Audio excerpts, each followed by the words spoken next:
بسم الله الرحمن الرحيم. السلام عليكم ورحمة الله وبركاته. ازيكم حبايبنا، عاملين ايه؟ جمعة طيبة مباركة عليكم يا رب. يومكم سعادة وهنا ان شاء الله. النهاردة ايه، هطير بكم بقى على الهند كده، نجيب لكم اكلة حلوة كده من الهند، بس جميلة قوي، عجبتني وهتعجبكم ان شاء الله. آه، هي حلوة صراحة، يعني هي حلوة، هي مش يعني هي مكوناتها برضو مصرية وكل حاجة، بس الطريقة هندية، بس حلوة قوي قوي قوي. ما تقوليش بقى رحت الهند وجيت من الهند ومش عارفه ايه وايه، العالم منفتح على بعضه بقى دلوقتي، احنا في عصر في عصر الانفتاح والسرعه وكل حاجه. ان شاء الله هجيب لكم الطريقه بعد الفيديو ده ما يخلص. جمعه طيبه وبارك عليكم، بس مش عارفه الصوت راح فين.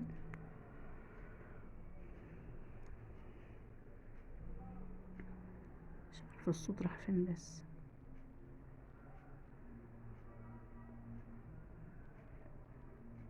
هنجيب بقى العدس، هنجيب بقى مكوناتها بقى عدس بجبه، اللي هو العدس الاسمر او البني ده اهو.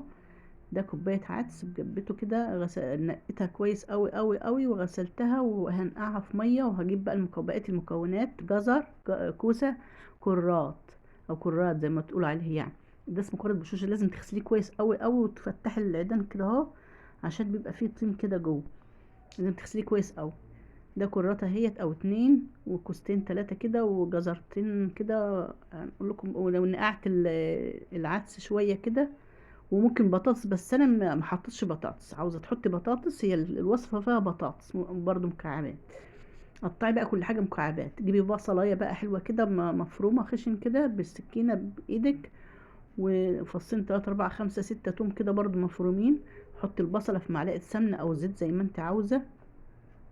بعد كده ايه، تدبل كده، تحط عليها ايه، بقيه المكونات، اللي هي اللي هي اللي هي اهي جايه متقلقوش.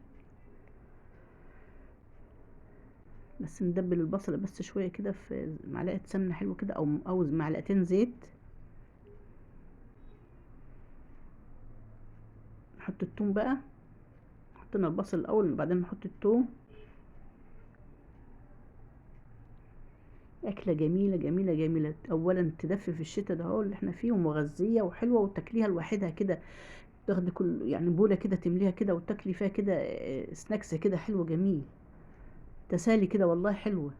حطي بقى اللي هي ايه، الكرات اللي قطعناه، والجزر والكوسة والبطاطس، بس انا ما حطيتش بطاطس، وممكن كرفس، بس انا ما عندناش كرفس طبعا.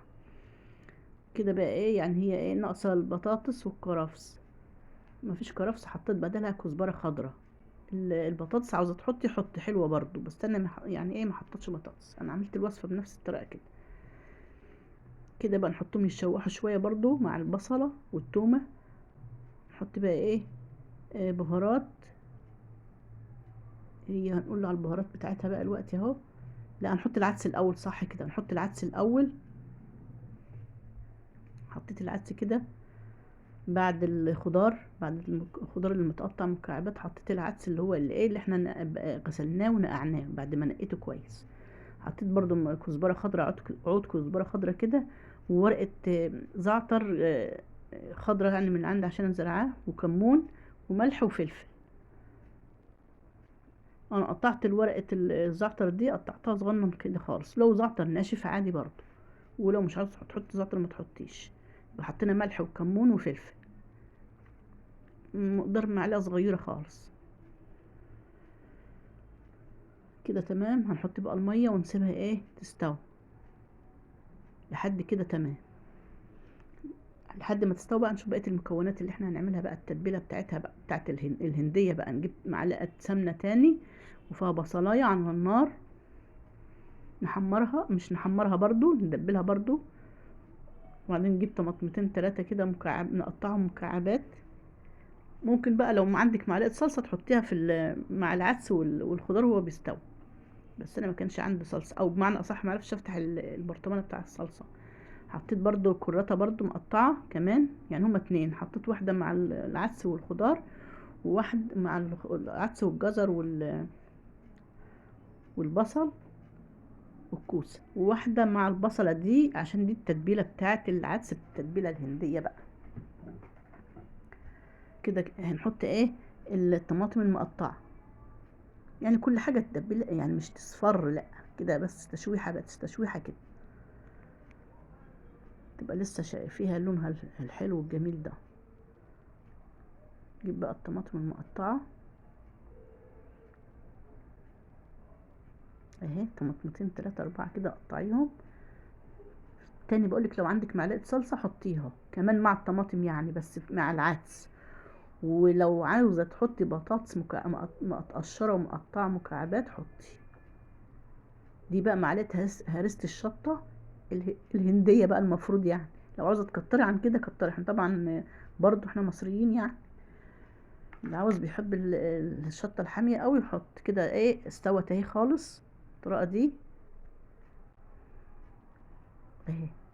كده بقى هنبدأ نحطها على ايه، على العدس والخضار وهو بيستوي. دي التتبيلة بقى.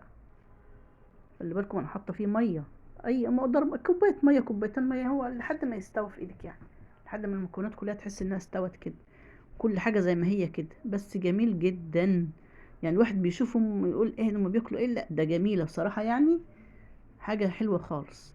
يعني بقول لك تغرفي كده بوله كده، تقعدي تاكلي فيها بالمعلقه، تشربي فيها لوحدها كده حاف. لو عاوزه تاكلي معاها عيش، بس ما عرفناش بقى نعمل العيش الهندي لسه بقى. هو سهل برضو وحلو كل حاجة، بس هو ايه العيش بتاعنا حلو برضو، ندي فرصة برضو لعيشنا برضو ناكله اهو. جميلة اوي العدس اهو، والخضار زي ما هو اهو، واللون جميل، والطعم هيبقى اجمل ان شاء الله. هيعجبكم والله، جربوه. وكمان حاسة ان هو ايه يعني، ممكن يتاكل كده ايه لوحده، زي اللي عاوز يعمل دايت او حاجة كده بتهيألي يعني، لانه ما فيهوش اي حاجة، ولو هو زيت وخضار وعدس. العدس بجيبه يعني، ماهوش كده خلاص اهو. هنغرف بقى ايه اهو كده استوى بقى تمام. هنغرف بقى بوله كده ونوريها لكم كده حلوة اوي، صراحة كان جميل. جربوه هيعجبكم هيعجبكم هيعجبكم ان شاء الله.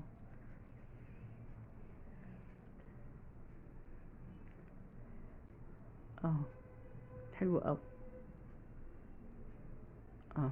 هرأيكم بقى في الهنود اللي جبناها، الهند جبناها لكم لحد عندكم اهو.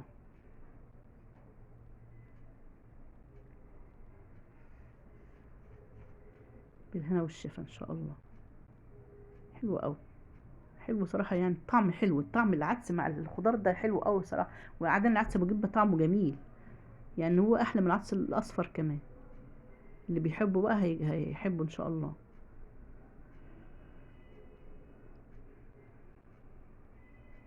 بس كده اهو. كل حاجة سخنة جميلة في الشتاء ده تدفي قوي، والكوسة حلوة والطعم جميل، كل الخضار حلو قوي فيه. بس انتوا جربوا الحاجات دي هتعجبكم ان شاء الله. هو ممكن ايه لو عاوزة تحط فيه معلقة صلصة، بس انا شايف ان هو كده كويس يعني، هو كده حلو برضه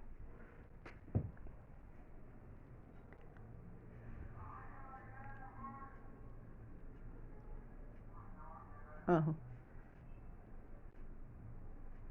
خلاص اهو. بس يعني انا بقى ايه بقى كده كفاية.